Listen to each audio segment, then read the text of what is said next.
काली घटा घने घोर बेदिया पर बरुआ मचावे शोर।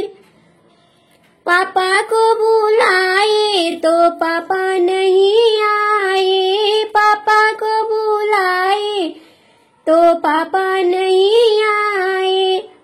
जनेऊ देगा कौन बेदिया पर बरुआ मचावे शोर।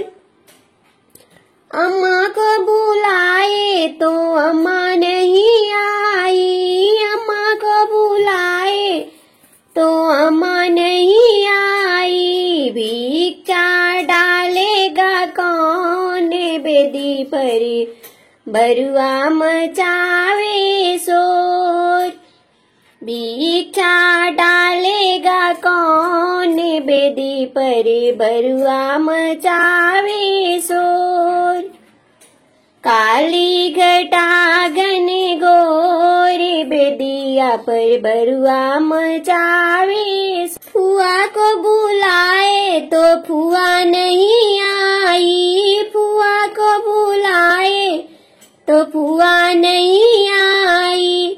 लापर लेगा कौन बेदी पर बरुआ मचावे शोर।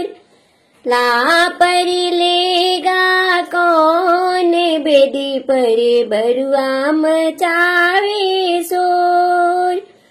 काली घटा घने घोर बेदिया पर बरुआ मचावे शोर।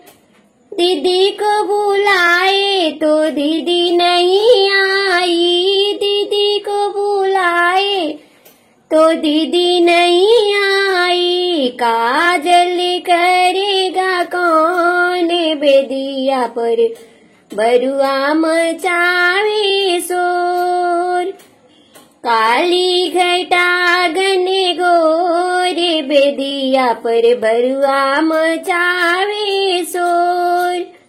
काली घटा घने घोर बेदिया पर बरुआ मचावे